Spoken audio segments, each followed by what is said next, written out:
दोस्तों, आज मैं उपस्थित हूं आपके सामने एक ऐसे विषय को लेकर जो निहायत ही जरूरी है।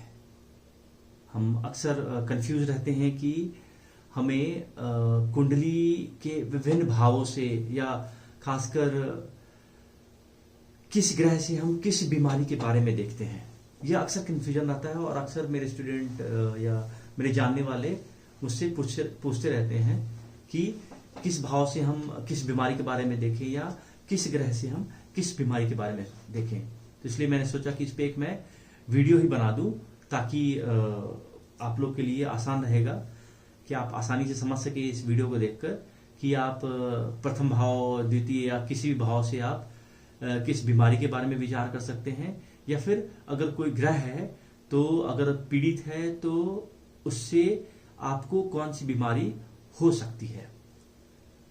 तो चलिए हम देखते हैं। सबसे पहले हम शुरू करते हैं अपने तनु भाव, प्रथम भाव से शुरू करते हैं कि पहले भाव से हम किस चीज के बारे में विचार करते हैं। तो पहले भाव में हम सिर के बारे में विचार करते हैं, द्वितीय भाव से हम चेहरे के बारे में विचार करते हैं, अपने मुख के बारे में विचार करते हैं, तृतीय भाव को हम अपने जो एक तरह से गला के बारे में विचार करते हैं, अपने बांह के बारे में विचार करते हैं, खासकर जो शोल्डर वाला पोर्शन होता है उससे हम तृतीय भाव का विचार करते हैं।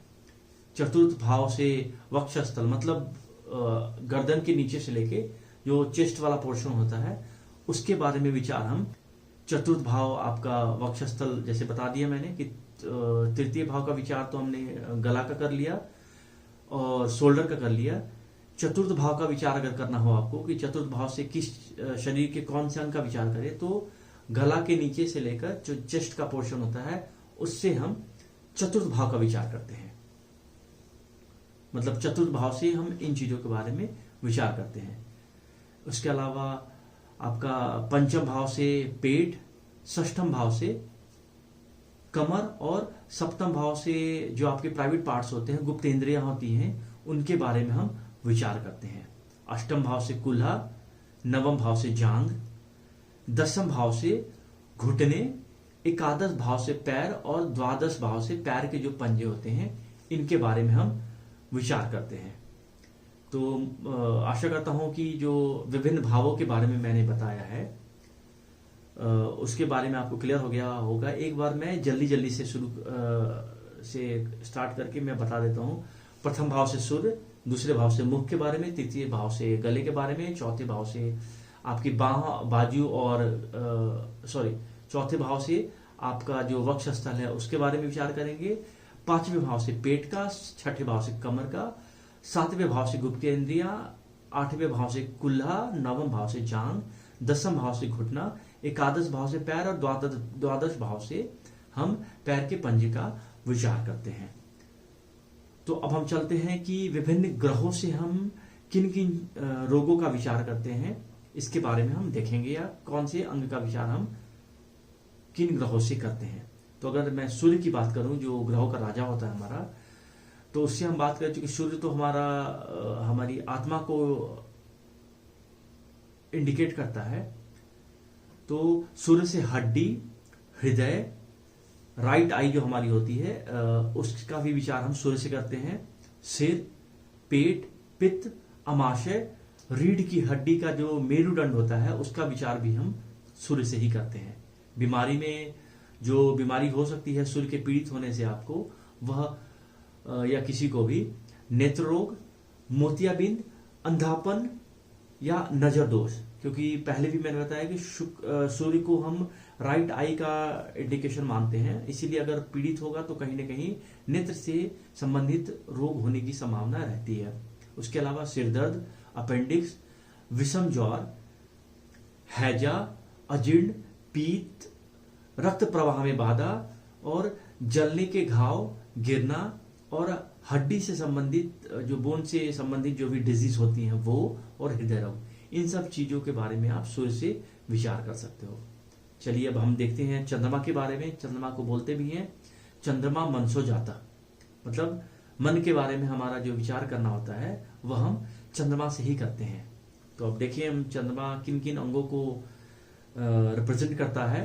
तो चंद्रमा हमारा मन हो गया। बाईं आंख के बारे में हम चंद्रमा से विचार करते हैं।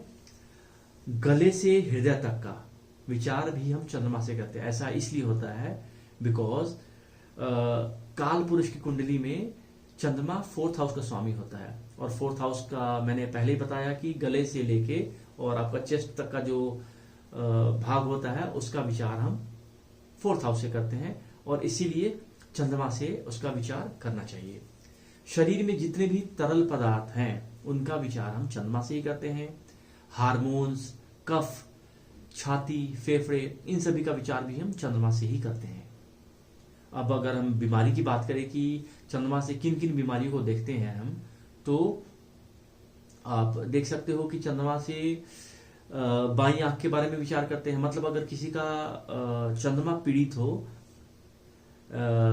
मेलेफिक इफेक्ट में हो कहीं से चंद्रमा अगर, तो बाईं आंख को पीड़ा होती है, नेत्र में दोष होते हैं। उसके अलावा गले से हृदय तक, क्योंकि इसका रिप्रेजेंटेशन है, तो आप उसको आप देख सकते हो कि फेफड़े संबंधी जो भी रोग होंगे, हृदय संबंधी जो रोग होंगे वह चंद्रमा की वजह से ही होंगे।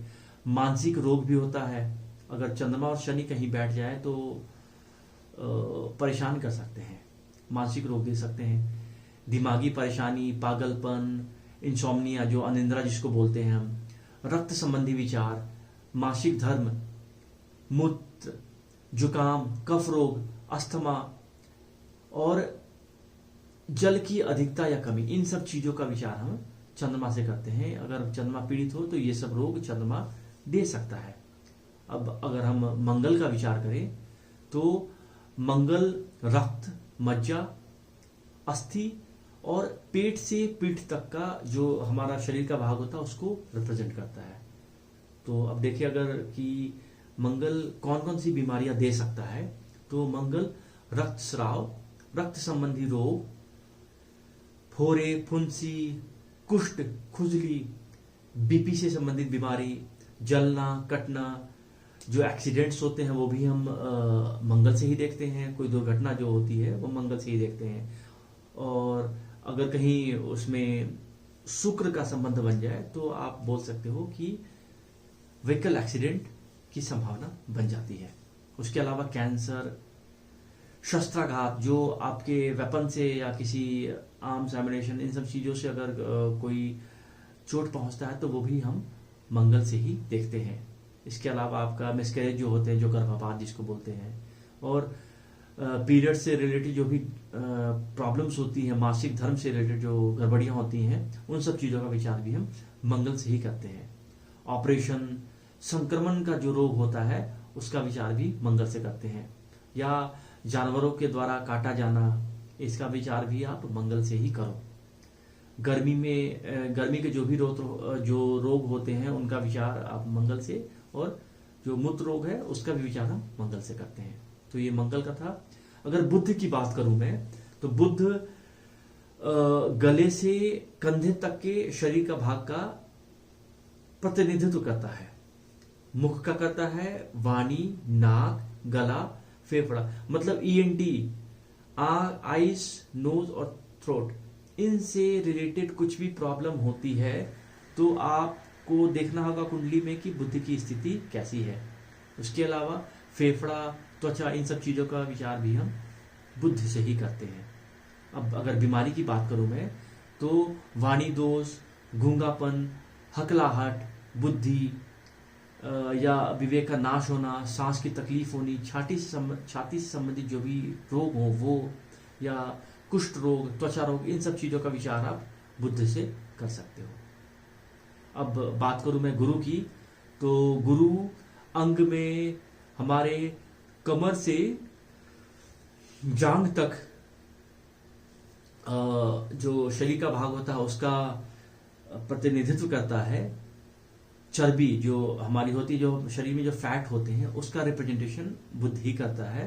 हृदय, गुर्दे, किडनी, जो आपके हैं जिगर, लीवर, पित्त की थैली, आमाशय, यकृत, कान, इन सब चीजों का जो रिप्रेजेंटेशन है वह गुरु ही करता है। अब अगर बीमारी की बात करूं तो मोटापा का, जैसे मैंने ऊपर भी बताया था कि किसी के लग्न में गुरु बैठा हो और अगर पीड़ित हो तो वह अपनी दशा में वेट गेन जरूर करा देता है। वह बिल्कुल प्रैक्टिकल है, आप देख सकते हो किसी भी कुंडली में। उसके अलावा डायबिटिक भी हम गुरु से देखते हैं, किडनी, लीवर, कफ, संतान का चूंकि कारक है, मिर्गी और कर्ण संबंधी जो भी रोग होते हैं उसके बारे में विचार हम बुध से ही करते हैं। अब अगर शुक्र की बात करूं मैं, तो शुक्र वीर्य, जो प्राइवेट पार्ट्स हैं, आपकी जो प्रजनन शक्ति होती है, चेहरा, नेत्र, मूत्राशय, किडनी, आंते, ग्रंथियां और हार्मोन्स, इन सब चीजों का को शुक्र रिप्रेजेंट करता है। वहीं अगर मैं बीमारी की बात करूं तो शुक्र यौन संबंधित रोग दे सकता है, मूत्राशय का रोग या मूत्राशय में पथरी या फिर किडनी, अपेंडिक्स, जलन, प्रमेह रोग, गुप्त रोग और नेत्र रोग, या इसके अलावा सुंदरता में कमी, इन सब चीजों से संबंधित या महावारी जो होती है उससे संबंधित भी रोग दे सकता है। अब शुक्र को हम नेत्र संबंधी रोग इस कॉन्टेक्स्ट में देख सकते हैं कि अगर विजन से संबंधित किसी को प्रॉब्लम हो तो शुक्र पीड़ित हो सकता है। वहीं अब मैं अगर शनि की बात करूं तो शनि कमर के नीचे का जो भाग होता है उसको रिप्रेजेंट करता है, घुटनों को रिप्रेजेंट करता है, पैर, आंत, नस, नाखून, बाल और मांसपेशियां, इन सब चीजों का को शनि रिप्रेजेंट करता है। वहीं अगर बीमारी की बात करूं मैं तो शनि वायु से संबंधित जो वायु रोग जो इसको बोलते हैं हम, वो कमर, घुटने, जोड़ों का दर्द, हड्डी टूटना, स्नायु रोग, दुर्बलता, थकान, सूखापन, कैंसर, टीबी, अल्सर, लकवा, नाखून खराब होना, या फिर एकाकीपन, जो आप किसी को देखा होगा आपने कि अकेले बैठ जाता है वो, इन सब चीजों का विचार, या निराशा, भूलना या गंजेपन, इन सब का विचार आप शनि से कर सकते हो। वहीं अगर हम राहु की बात करें तो राहु को देखें तो इल्यूजन का भी ये कारक है। तो बीमारी में ये अगर देखें तो डर, सर्पदंश, जहर फैलना, दवा से संक्रमण और पागलपन, मानसिक रोग, वहम, आपकी मेमोरी लॉस, चोट, दुर्घटना, शोक और आंख के नीचे काले जो घेरे पड़ते हैं उसको भी हम राहु से ही देखते हैं। उसके अलावा अगर नशे की लत किसी की है तो उसका भी संबंध कहीं ना कहीं राहु से ही होता है। और इसके राहु से संबंधित, नशे की लत से संबंधित मैंने एक शॉर्ट्स भी बनाया हुआ है जिसको आप देख सकते हो कि कैसे नशे की लत में राहु का योगदान होता है। उसके अलावा मोटापा, वायु रोग, भूत प्रेत, डैन, ऊपरी बाधा, कैंसर आदि से संबंधित चीजों के बारे में हम राहु से विचार करते हैं। अब हम आते हैं आज के अपने अंतिम ग्रह के बारे में, जो कि हमारा केतु ग्रह है। तो केतु ग्रह वात रोग, शिथिलता, नस रोग, त्वचा, हकलाहट, खुजली, मशीन से दुर्घटना और पहचानने में परेशानी, इन सब चीजों से संबंधित अगर किसी को परेशानी होती है तो आपको केतु के बारे में विचार करना चाहिए कि केतु कुंडली में किस प्रकार की स्थिति में है। और ये हमेशा ध्यान रखें कि कोई भी रोग अगर आपको देखना है तो केवल D1 कुंडली में ही देखकर आप फाइनल ना कर दे कि हाँ शुक्र D1 में पीड़ित है तो उसका आई विजन, शुक्र पीड़ित है तो आई विजन खराब होगा। केवल D1 चार्ट को देखकर ही नहीं बोल देना है, इसके लिए आपको डिविजनल चार्ट में भी जाना चाहिए और अन्य कॉम्बिनेशन भी देखने चाहिए कि अन्य कॉम्बिनेशन क्या बता रहे हैं। तो उम्मीद करता हूं कि जो विभिन्न डिजीज के बारे में मैंने बताए हैं और कुंडली के किस भाव से आप शरीर के किस अंग को देखोगे या कौन से ग्रह से आप किस अंग के बारे में विचार कर सकते हो, किस रोग के बारे में विचार कर सकते हो, ये सब चीज़ों के बारे में बताया है। यह ज्ञानवर्धक रहा होगा और उम्मीद करता हूँ पूरा वीडियो आपने ज़रूर देखा होगा। तो पूरा वीडियो देखने के लिए बहुत बहुत धन्यवाद। नमस्कार।